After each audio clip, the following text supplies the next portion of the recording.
Hey everyone, welcome back to the channel. Have I got a secret for you today? This is the secret to just living in blissful peace when it comes to Pokemon cards.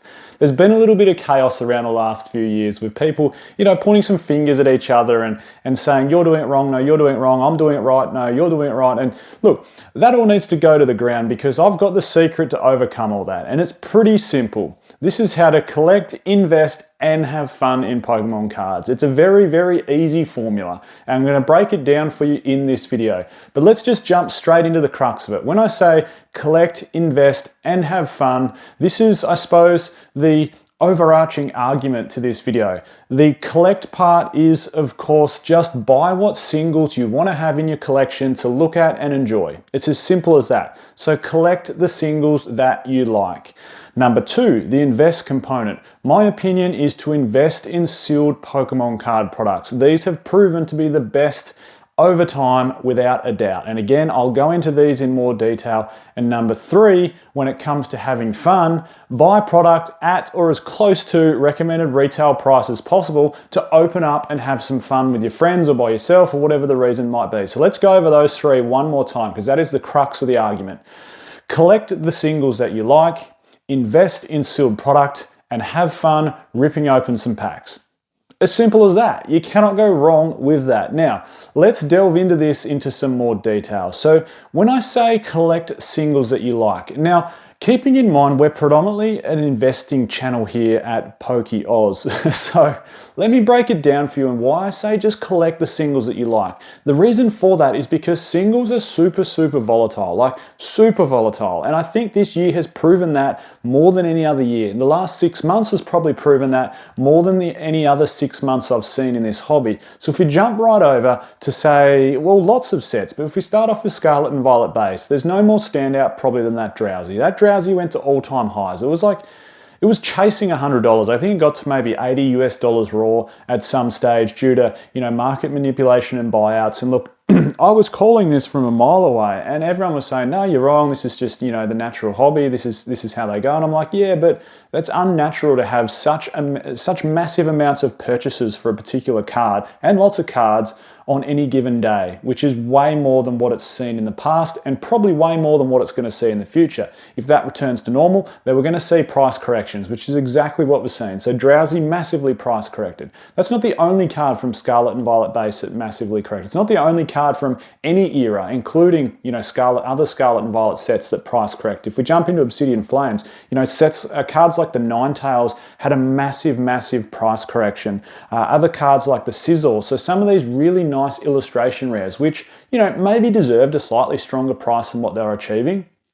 But these cards just got absolutely manipulated to the moon and have come crashing down every bit as fast as what they went up. Even cards like Charizard from 151, which is mostly a beautiful card. Most people would probably agree with that sentiment. Other people go, oh, look, they could have done a bit better with the 151 Charizard. I agree that they could have maybe done a little bit better, but I like the evolution chain, how it's flying off. Maybe we could have had Charizard as a bit more of a focal point. Like, he's a very long way away, and he doesn't really take much of the frame, so to speak. But hey, art or beauty is in the eye of the beholder, but even Charizard lost a third of its value. So this just summarizes my whole point, that singles are incredibly volatile. You can make lots of money very quickly in singles, but you can also lose money just as quickly. Singles are extremely volatile. So my tip there to avoid the pain, and this is what I do, I just collect and buy the singles that I want when they're at the price that I feel comfortable paying.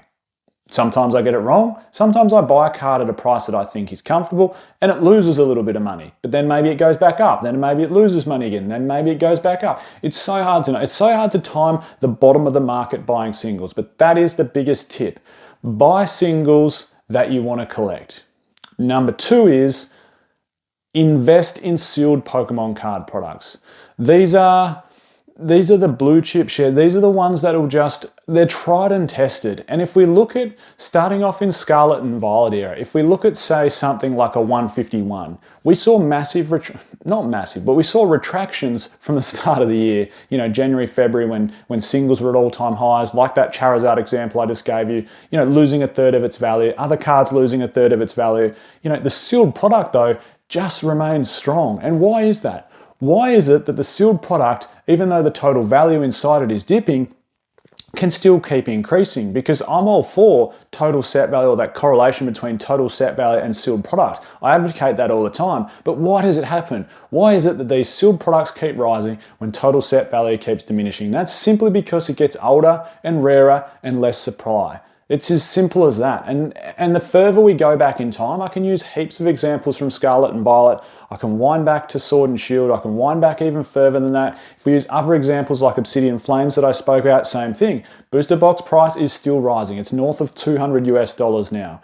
If we go back to Scarlet and Violet base, same thing. It's north of $200 US now, even though all of those singles that I spoke about have retracted in price quite heavily. And if we rewind back even further, sets like Silver Tempest and Crown Zenith from Sword and Shield era, particularly Crown Zenith, we had a lot of chase cards inside there at the start of the year that reached all-time highs. A lot of those gold cards, the Mewtwo V-Star, these all absolutely rose up like crazy at the start of the year and have lost maybe a third or a quarter of their value in the last 6 months. But what do we know? The Elite Trainer box is still shooting up. And if we go even further back into time, into Sun and Moon era, like sets like Ultra Prism, same thing. Like the further we get back in time, there is such a clear correlation between, the booster box price or the Elite Trainer box price and time in the market. Because what does time in the market do?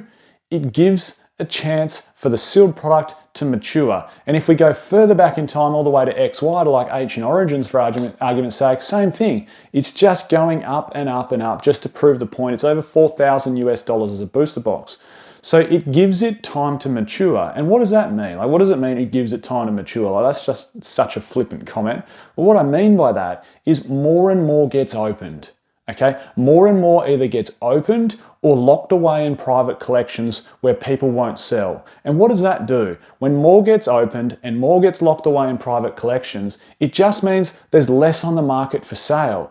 It's harder to get one. And if it's harder to get one, what does that mean? Generally, it puts upward pressure on pricing, and that's what we see over time. And that's what we'll continue to see. Look, there still is a clear correlation between total set value and sealed product price. I'm not denying that. It sits there like crazy. But even sets like Emerging Powers, which has the lowest total set value in Pokemon card history, is still worth lots of money. It's not going to be worth as much money as other better Black and White era sets, like Dragons Exalted, Plasma Blast, Plasma Storm even. Those sets have higher total set values, so they're going to have higher booster box prices. It's as simple as that.